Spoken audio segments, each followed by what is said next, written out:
ফুল ঝাড়ুতে কখনো আপনারা এইভাবে হলুদের ব্যবহার করে দেখেছেন, কিংবা শুধু একটি চা ছাঁকনির সাহায্যে আপনারা কখনো ঘর মুছে দেখেছেন? এমনই কিছু ছোট ছোট টিপস আপনাদের সঙ্গে শেয়ার করব। আশা করছি টিপসগুলি যদি অ্যাপ্লাই করেন আপনাদের যে প্রত্যেক দিনের কাজগুলো অনেকটাই সহজ হবে। মশা তাড়ানোর জন্য আমরা কম বেশি এই ধরনের মশা মারার তেল, কয়েল, ধূপকাঠি ব্যবহার করি, কিন্তু অনেক সময় দেখবেন মশা মারার যে তেলটা থাকে তার গন্ধ আমাদের একেবারেই পছন্দ হয় না।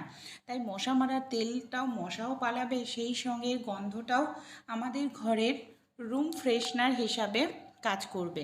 এখানে মশা মারার তেলের রিফিলটাকে আমি খুলে নিয়েছি। এখানে নিয়ে নিয়েছি কর্পূর। যে কর্পূর আমরা পুজোতে ব্যবহার করি সেই কর্পূর এই তেলের মধ্যে দিয়ে দিলাম। এবার কি করব, রিফিলটাকে আমরা বন্ধ করে নেব। এবার মেশিনের সঙ্গে আমরা সেট করব। আমাদের যাদের এই মশা মারার তেলের গন্ধ পছন্দ হয় না, একবার এইভাবে কর্পূর মিশিয়ে দেখুন, ঘর থেকে খুব সুন্দর মিষ্টি কর্পূরের গন্ধ বের হবে, ঘরের রুম ফ্রেশনার হিসাবে কাজ করবে, সেই সঙ্গে মশাও কিন্তু পালিয়ে যাবে। যেরকমভাবে বোর্ডে সুইচ দিয়ে অন করতে হয়, ঠিক একইভাবে এটাকে আপনারা বোর্ডে দিয়ে সুইচটাকে অন করে নিন, দেখবেন কত সহজে মশা চলে যায়। যাদের মাইগ্রেনের সমস্যা, কর্পূরের ঘ্রাণ নিলে মাইগ্রেনের মতো সমস্যাও কিন্তু খুব সহজেই দূর হয়। অনেক সময় হয় আমরা অনেক দিনের জন্য ফ্রিজের মধ্যে মাছ রেখে দিই। অনেক দিনের জন্য ফ্রিজের মধ্যে মাছ রেখে দিলে মাছের থেকে ভীষণ বাজে একটি গন্ধ বেরোতে থাকে, সেই গন্ধ ভালো লাগে না, মাছটাও খেতে টেস্ট পাওয়া যায় না। তাই একটি ছোট্ট কাজ আপনারা করতে পারেন। যদি অনেক দিন ফ্রিজের মধ্যে মাছ মাংস রেখে দেন, নিয়ে নেবেন লেবু। এখানে দেখুন আমি নিয়ে নিয়েছি পাতিলেবু। কি করলাম, মাছের গায়ে কিছুটা পরিমাণ পাতিলেবুর রস দিয়ে দিলাম। তারপর মাছটাকে যেরকমভাবে আমরা নুন হলুদ মাখি, ঠিক সেরকমভাবে আমাদের নুন হলুদ মেখে নিতে হবে। এতে দেখবেন মাছের থেকে যে একটা বাজে আষ্টে গন্ধ বেরোয়, অনেক দিন ফ্রিজে থাকলে সে আষ্টে গন্ধটা বেরোবে না, এমনকি মাছটাও খেতে ভালো লাগবে, মাংসটাও খেতে ভালো লাগবে। তাই আপনাদের ফ্রিজেও যদি অনেক দিন এইভাবে মাছ মাংস থেকে থাকে, এই টিপসটি একবার হলেও আপনারা ট্রাই করে দেখবেন। আশা করছি উপকার পাবেন। অনেক সময় হয় আমরা যখন কোথাও ঘুরতে যাই, জামা কাপড় নিয়ে যাই বা বাড়িতেও আমরা গুছিয়ে রাখি, দেখা যায় জাঙ্গিয়া পাওয়া যায়, গেঞ্জি পাওয়া যায় না। অফিস টাইমে আমরা ভীষণ বিরক্ত হয়ে পড়ি বা ব্যাগে নিলেও খোঁজাখুঁজি করতে লাগে। তাই সহজ একটি ভাঁজ বলবো, এইভাবে জাঙ্গিয়া প্যান্ট দু সাইডে আপনারা ভাঁজ করে নিন। এই দেখুন, এইভাবে সাইডগুলোকে আমাদের ভাঁজ করতে হবে। তারপর নিচের দিক দিয়ে ভাঁজ করে ওপরের দিকে এইভাবে আনতে হবে। এবার আমরা কি করব, এই যে কাটারের অংশটার মধ্যে নিচের অংশটাকে এইভাবে ঢুকিয়ে দেব। তাহলেই দেখবেন খুব সুন্দরভাবে ছোট একটি ফোল্ডিং হয়ে যাবে, আর কোনোভাবেই কিন্তু এটা খুলবে না। এবার এখানে দেখুন আমি নিয়ে নিয়েছি গেঞ্জি। গেঞ্জিটাকে কি করব, সবার প্রথমে গেঞ্জিটাকে আমি অর্ধেক করে ভাঁজ করে নেব। অর্ধেক করে ভাঁজ করে নিলাম, সাইড থেকে এইভাবে ভাঁজ করে নিচ্ছি। তারপর গেঞ্জিটাকে নিচের দিকে দুটো ভাঁজ দেওয়ার পর ওপরের দিক দিয়ে এইখানে আমি জাঙ্গিয়াটাকে রেখে নেব। জাঙ্গিয়াটাকে রেখে এইভাবে ভাঁজ দেব। দেখুন এইভাবে ভাঁজ দিলে যে একটি পকেট মতো তৈরি হয়ে যাচ্ছে, তার মধ্যে আমরা যদি এইভাবে ঢুকিয়ে রাখি, খুব কম জায়গার মধ্যে আমরা এটা রাখতে পারবো।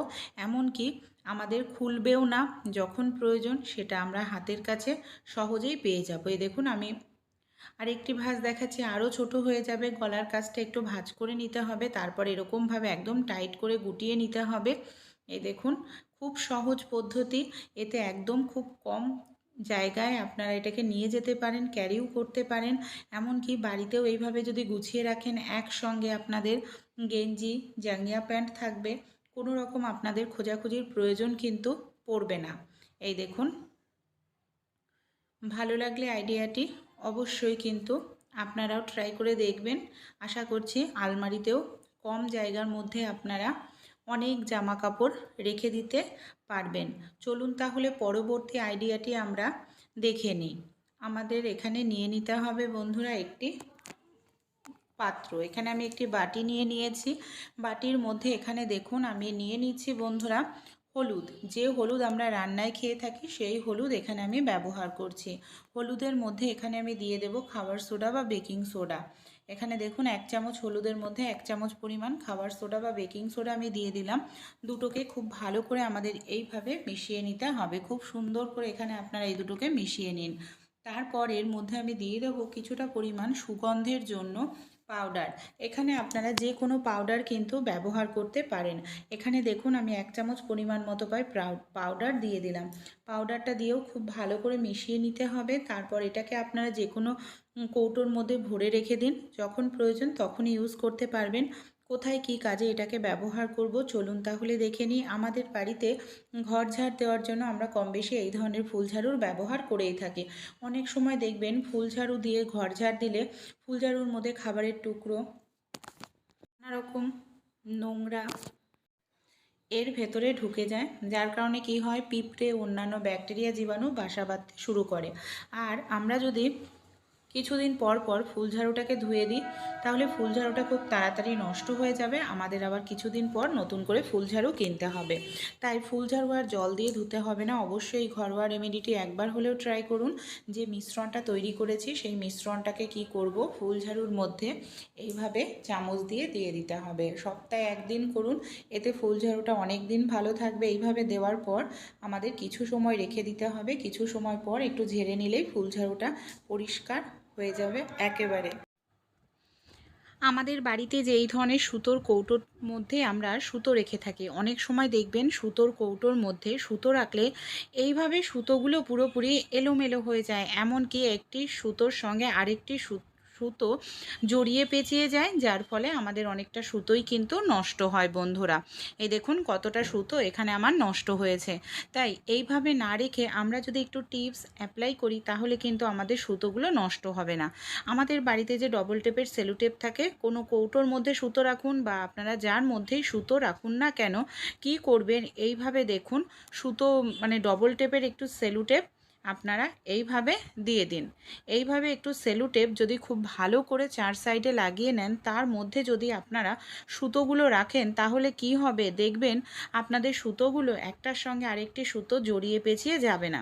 এমনকি এইভাবে সুতো রাখলে সুতোগুলো খুব সুন্দরভাবে গোছানো থাকবে, যখন যে কালারের সুতোর প্রয়োজন খুব সহজেই আমরা দেখতে পাবো, এমনকি বের করে ব্যবহার করতে পারবো। ঢাকনার মধ্যে আপনারা ডবল টেপের সেলো টেপ লাগিয়ে তার মধ্যে সুচটাকে এইভাবে রাখুন, তাহলে সুচ খোঁজাখুঁজি করার প্রয়োজন পড়বে না, এক চান্সেই পেয়ে যাবেন। বোতাম, হুক এগুলো সুতোর কৌটোর নিচে আপনারা রেখে দিন। এইভাবে গুছিয়ে রাখুন, একটু সুতো নষ্ট হবে না। আর এমনিতেই বাইরে থেকেও দেখে বোঝা যাবে কোন কালারের সুতো কোথায় রয়েছে। যখন যেটা প্রয়োজন তখন সেটা আপনারা বের করে খুব সহজেই কিন্তু ব্যবহার করতে পারবেন। পরের টিপসটি চলুন দেখে নিই। আমাদের বাড়িতে যে এই ধরনের চা ছাঁকনি থাকে, দেখবেন চা ছাঁকনিটা যদি নষ্ট হয়ে যায় আমরা সেই ধরনের চা ছাঁকনিকে আর কোনো কাজেই ব্যবহার করি না। চা ছাঁকনির যে নেটের অংশটা আমি খুলে নিয়েছি সেটা ছিদ্র হয়ে গেছিলো। এবার চা ছাঁকনির যে হ্যান্ডেলটা আছে তার মধ্যে আমি একটি মোজা এইভাবে পরিয়ে নিলাম। এবার আমি কি করব, এটাকে খুব ভালো করে আমি জল দিয়ে ভিজিয়ে নিয়েছি। আমাদের বাড়িতে এমন অনেক ফার্নিচার থাকে যেখানে আমাদের হাতের আঙুল পর্যন্ত পৌঁছায় না, এর ফলে সেই সব জায়গায় নোংরা হলে মোছাও যায় না, ঘর ঝাড় দেওয়াও যায় না, মাকড়সা আরশোলা বাসা তৈরি করে। তাই এইভাবে আপনারা খুব সহজেই কিন্তু সেই জায়গাটাকে মুছে নিতে পারেন। আমি এখানে জল দিয়ে মুছে নিচ্ছি। আপনারা যদি চান শুধু ঝুলটা ঝাড়বেন তাহলে এইভাবে চা ছাঁকনির হ্যান্ডেলের মধ্যে মোজাটা পরিয়ে সেই জায়গাটাকে পরিষ্কার করে নিতে পারবেন। ভালো লাগলে আইডিয়াটি ট্রাই করে অবশ্যই আপনারা দেখবেন। আশা করছি আপনাদের ঘরবাড়িও খুব সুন্দরভাবে পরিষ্কার পরিচ্ছন্ন থাকবে।